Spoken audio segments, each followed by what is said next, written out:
گھر سے 5 چیزیں باہر نکال دو، گھر سے یہ 5 چیزیں باہر نکال دو، ورنہ یاد رکھنا اگر نہیں نکالو گے تو اللہ ناراض ہو جائے گا۔ یہ صرف ایک جملہ نہیں، یہ ایک خوفناک اعلان ہے، ایک ایسی تنبیہ ہے جو اگر دل تک نہ پہنچی تو آنے والا رمضان ہمیں سنوارنے کے بجائے ہمیں ہلا کر رکھ دے گا۔ آج کا یہ بیان آپ کو چونکانے کے لیے ہے، آپ کو جگانے کے لیے ہے، اندر انقلاب پیدا کرنے کے لیے ہے، کیونکہ اللہ کا فرمان ہے، اللہ کا اعلان ہے۔ اللہ قرآن کے اندر فرماتا ہے، اللہ اس قوم کی حالت نہیں بدلتا جو قوم اپنی حالت خود بدلنے کی کوشش ہی نہ کرے۔ اور میرے رسول کریم صلی اللہ علیہ وسلم کا فرمان علی شان ہے کہ جب گھروں سے شر، گندگی اور نافرمانی ختم نہ ہو تو وہاں رحمت کے دروازے بند کر دیے جاتے ہیں۔ میرے محترم بھائیوں، ذرا رک کر سوچو، کیا ہم واقعی اس رمضان کے لیے تیار ہیں یا صرف دن گن رہے ہیں؟ کیونکہ رمضان صرف روزوں کا نام نہیں، یہ دلوں کی صفائی کا نام بھی ہے، گھروں کی درستگی اور نیتوں کی اصلاح کا نام بھی ہے۔ اگر رمضان آنے سے پہلے ہی ہمارے گھروں میں ایسی چیزیں موجود رہیں جو اللہ کو ناراض کرتی ہیں تو پھر یہ مہینہ رحمت کے بجائے ہمیں سخت پیغام دینے آتا ہے۔ میرے محترم بھائیوں، ایک لمحے کے لیے اپنے دل سے پوچھو کہ کیا ہم واقعی اس رمضان کے استقبال کے قابل ہیں یا صرف روایت نبھا رہے ہیں؟ کیونکہ رمضان کا آنا صرف کیلنڈر کا بدلنا نہیں ہوتا، بلکہ یہ اللہ کی طرف سے ایک سخت امتحان بھی ہوتا ہے، ایک موقع بھی ہوتا ہے اور ایک وارننگ بھی ہوتی ہے۔ قرآن ہمیں بار بار یاد دلاتا ہے کہ وہی لوگ کامیاب ہوتے ہیں جو اپنے ظاہر کے ساتھ اپنے باطن کو بھی پاک کرتے ہیں، وہی لوگ کامیاب ہوتے ہیں۔ اور میرے رسول کریم صلی اللہ علیہ وسلم نے واضح فرمایا کہ جس گھر میں غفلت، نافرمانی اور بے پرواہی بسی رہے وہاں فرشتے داخل نہیں ہوتے، رحمت کے فرشتے داخل نہیں ہوتے۔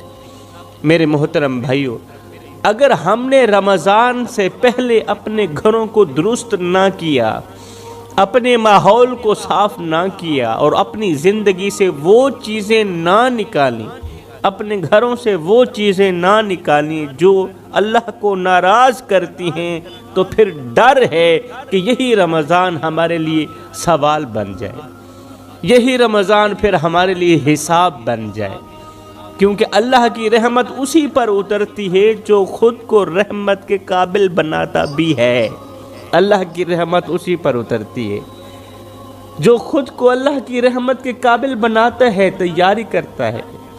اور یہ بات جتنی خاموش ہے اتنی ہی خطرناک ہے۔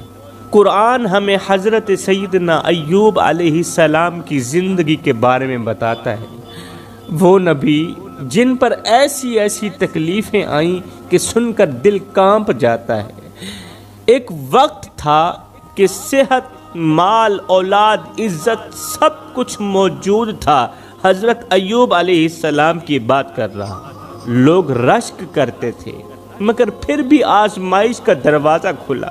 جسم ایسی بیماری میں مبتلا ہوا کہ برسوں تک تکلیف ختم نہ ہوئی، برسوں تک درد ختم نہ ہوا، درد ایسا کہ بدن جواب دے گیا، کمزور سا بدن تھا، طاقت چھین لی گئی، لوگ قریب آ کر دور ہونے لگے، لوگ نفرت کرنے لگے آپ کی بیماری سے، رشتے آہستہ آہستہ الگ ہو گئے، مال ختم ہو گیا، اولاد دنیا سے رخصت ہو گئی، گھر ویران ہو گیا۔ کس کا؟ حضرت ایوب علیہ السلام کا گھر ویران ہو گیا۔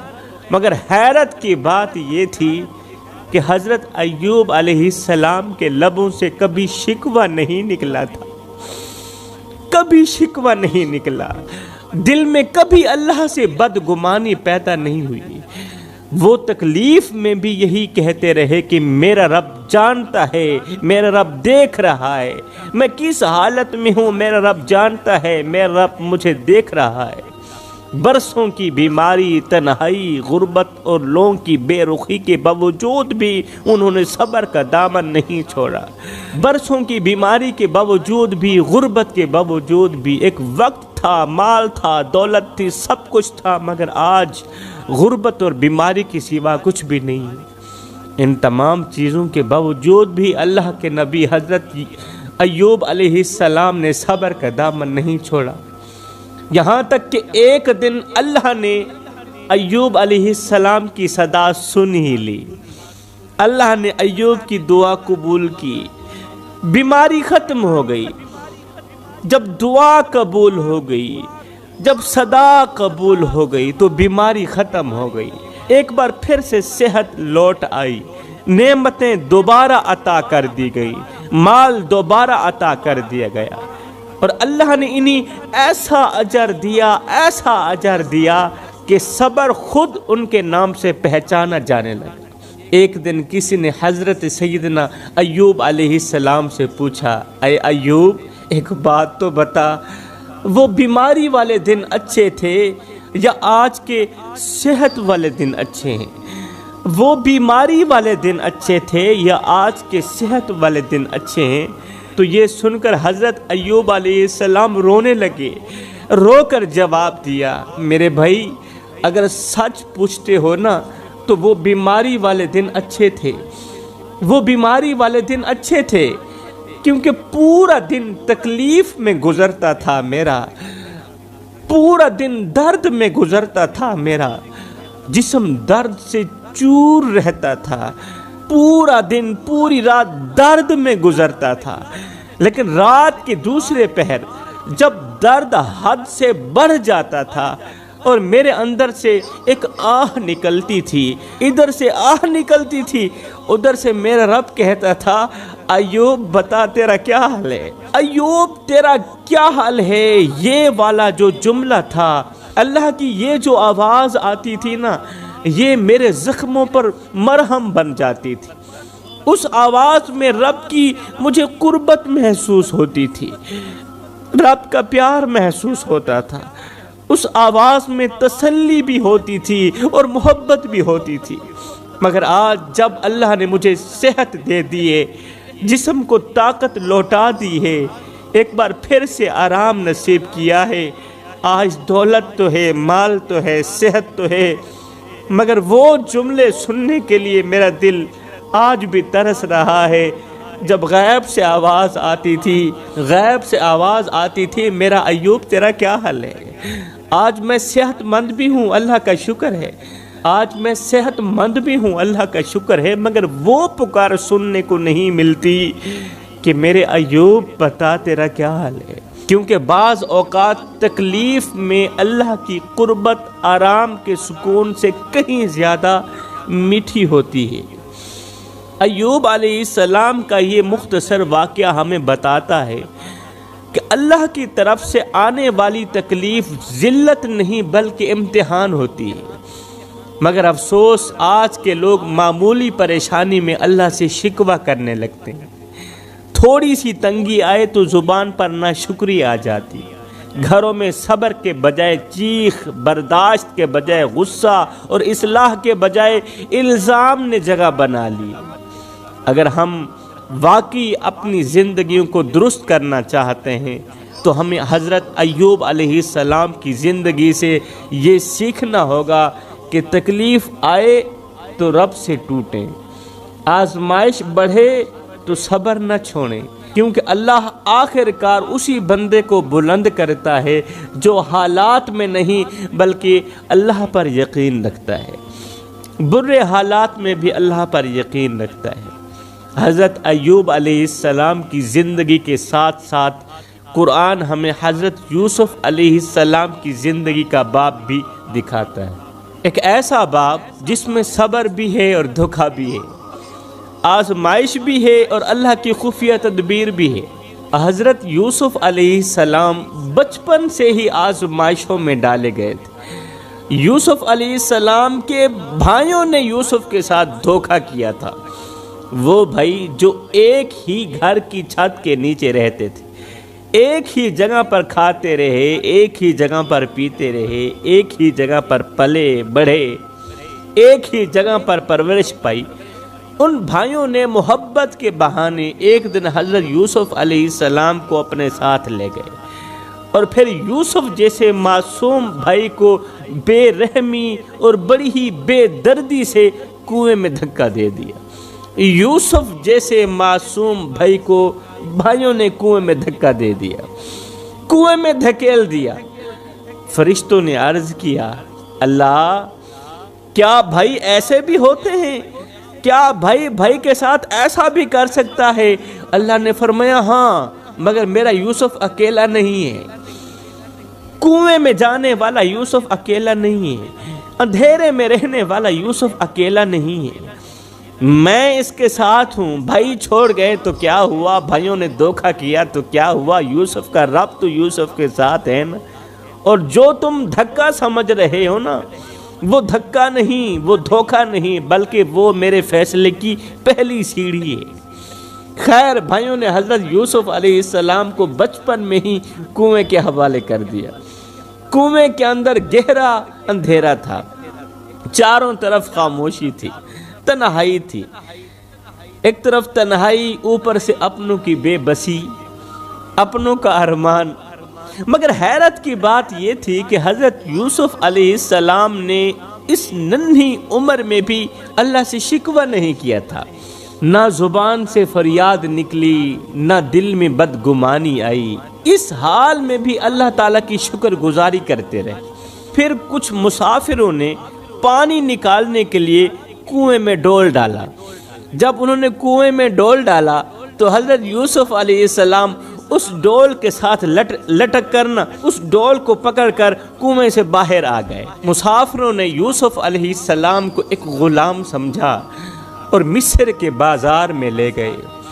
آج نبی کے بیٹے کی بازار میں بولی لگ رہی تھی، آج نبی کے بیٹے کی بازار میں بولی لگ رہی تھی، قیمت لگ رہی تھی۔ بولی لگانے والے کہہ رہے تھے، سستا ہے لے لو، کام کا ہے لے لو۔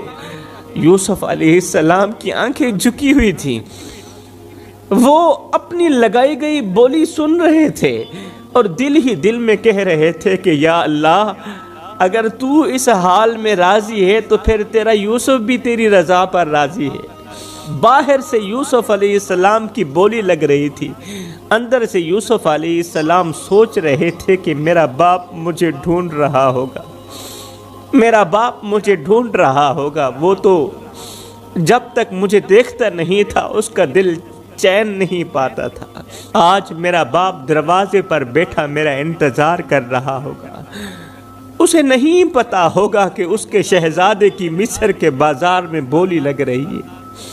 یوسف علیہ السلام سوچ رہے تھے کہ کاش میرے باپ کو کوئی جا کر اتنا کہہ دے کہ تیرا بیٹا ابھی زندہ ہے، پریشان نہ ہونا ابا۔ جا کر کوئی اتنا کہہ دے کہ پہلے میں کنویں میں تھا، اب میں بازار میں ہوں، لیکن ابھی بھی میرا رب میرے ساتھ ہے، میرے رب نے مجھے اکیلا نہیں چھوڑا۔ باہر بولی لگ رہی تھی، اندر سے جناب یوسف علیہ السلام کے دل نے چاہا کہ چیخ کر ان نادانوں کو کہہ دوں، بتا دوں کہ میں یوسف ہوں، یعقوب کا بیٹا ہوں، مگر پھر بھی رب کی رضا بھول نہیں پا رہی تھی۔ یوسف علیہ السلام نے دل ہی دل میں بس اتنا کہا کہ اے میرے رب، تو میرے باپ کے دل کو ویسے تھام لینا جیسے تو نے مجھے کنویں کے اندھیرے میں تھام لیا ہے۔ یوسف علیہ السلام صبر پہ صبر کرتے رہے۔ بھائیوں نے دکھ دیا، آپ نے صبر کیا، بھائیوں نے دھوکہ کیا، آپ نے صبر کیا، غلاموں کی طرح بازار میں بیچے گئے، آپ نے صبر کیا۔ پھر وقت نے قید خانے میں ڈال دیا یوسف کو، قید خانوں کی سلاخوں کے پیچھے بھی آپ نے صبر کیا۔ برسوں گزر گئے، آپ نے صبر کیا، اور پھر ایک دن اللہ نے صبر کا فیصلہ سنا ہی دیا۔ وہی یوسف جو کل تک کنویں میں تھا آج مصر کے تخت کا بادشاہ بنا بیٹھا تھا، اور مصر کے تخت پر بٹھا کر اللہ نے دکھا دیا کہ صبر کرنے والا نیچے نہیں بیٹھتا، صبر کرنے والا تخت پر بیٹھتا ہے۔ یہ مختصر سا واقعہ سنانے کا مقصد یہ تھا کہ یوسف کا رب بھی وہی تھا جو میرا اور آپ کا رب ہے۔ جو رب یوسف کو کنویں کے اندھیرے سے نکال سکتا ہے، وہ ہمیں ہماری زندگی کے اندھیروں سے کیوں نہیں نکال سکتا؟ جو رب یوسف کو غلامی سے اٹھا کر تخت پر بٹھا سکتا ہے، وہ ہمیں عزت، سکون اور کامیابی کیوں نہیں دے سکتا؟ بے شک وہ سب کچھ کر سکتا ہے، طاقت میں کوئی کمی نہیں، خزانے میں کوئی کمی نہیں۔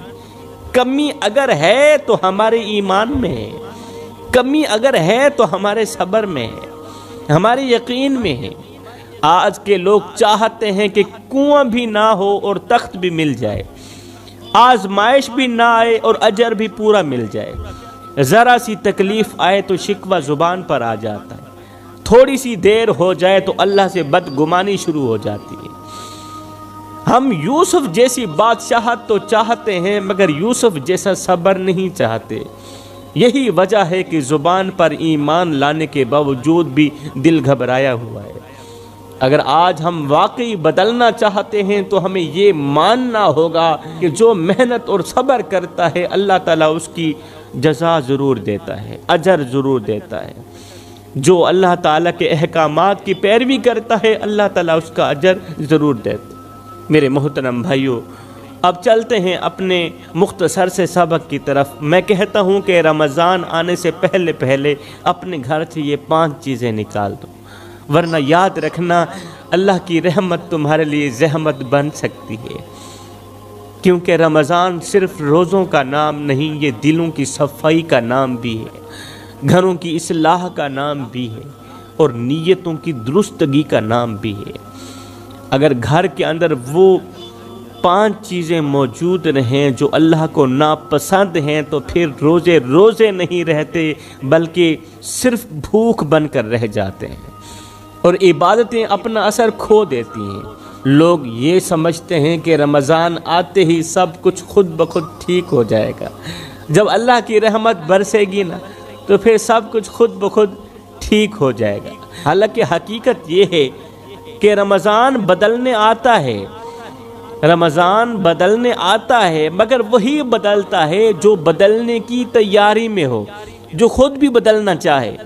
اگر ہم نے رمضان سے پہلے اپنے گھروں کا محاسبہ نہ کیا، اپنے ماحول کو درست نہ کیا، اور ان چیزوں کو نہ نکالا جو اللہ کی ناراضگی کا سبب بنتے ہیں، تو ڈر ہے کہ وہ مہینہ جو رحمت بن کر آتا ہے ہمارے لیے بوجھ نہ بن جائے، کیونکہ اللہ کی رحمت وہاں اترتی ہے جہاں دل جھکے ہوں۔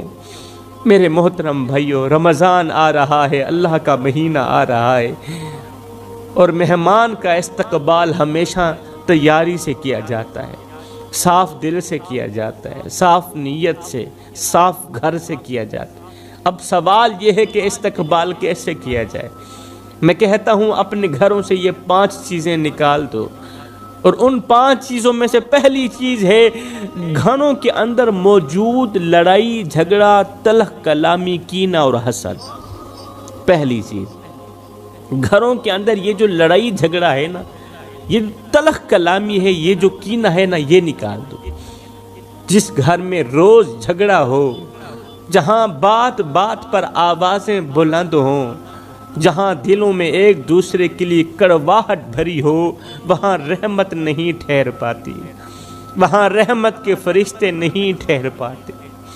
ایسے گھروں میں عبادت بوجھ بن جاتی ہے، روزے تو رکھے جاتے ہیں مگر دل کو سکون نہیں ملتا، دعا مانگی جاتی ہے مگر اثر محسوس نہیں ہوتا۔ آج کتنے لوگ ہیں جو کہتے ہیں ہم نماز پڑھتے ہیں مگر دل کو سکون پھر بھی نصیب نہیں ہوتا، روزہ رکھتے ہیں مگر دل پھر بھی بے چین رہتا ہے، بے قرار رہتا ہے۔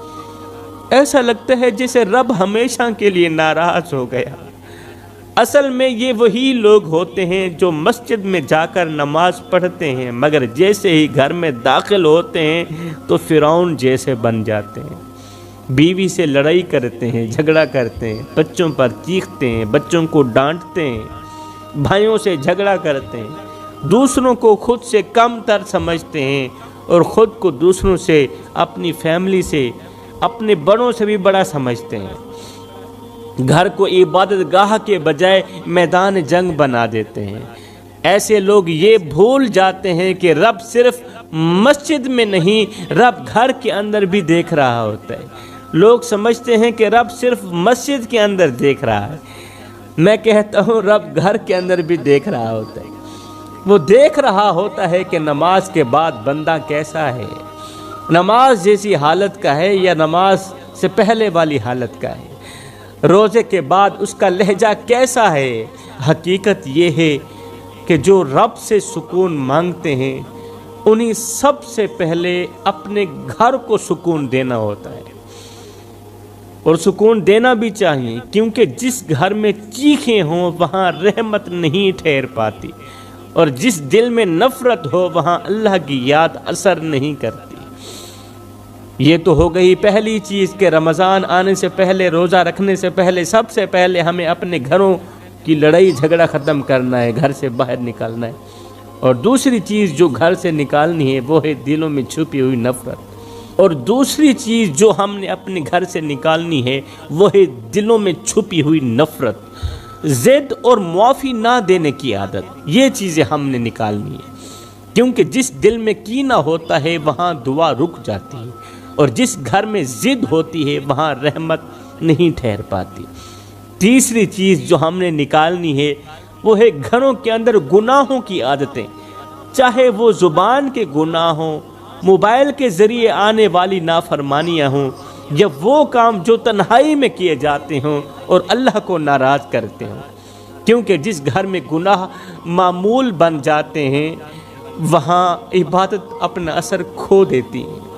چوتھی چیز جو ہم نے نکالنی ہے وہ ہے ناشکری، اور ہر وقت شکایت کرتے رہنا، ہر وقت حالات کا رونا روتے رہنا، رزق کا شکوہ کرتے رہنا، رشتوں کی شکایت کرتے رہنا، کیونکہ ناشکری نعمتوں کو روک دیتی ہے اور شکر رحمت کو کھینچ کر لاتا ہے۔ اور پانچویں چیز جو سب سے زیادہ خطرناک ہے جو ہم نے گھر سے نکالنی ہے وہ ہے گھروں سے اللہ کا ذکر ختم ہو جانا۔ ذکر کا ختم ہو جانا، یہ والی جو عادت ہے یہ ہم نے نکالنی ہے، یہ والا جو گناہ ہے یہ ہم نے نکالنا ہے۔ نماز کا بس نام رہ جانا،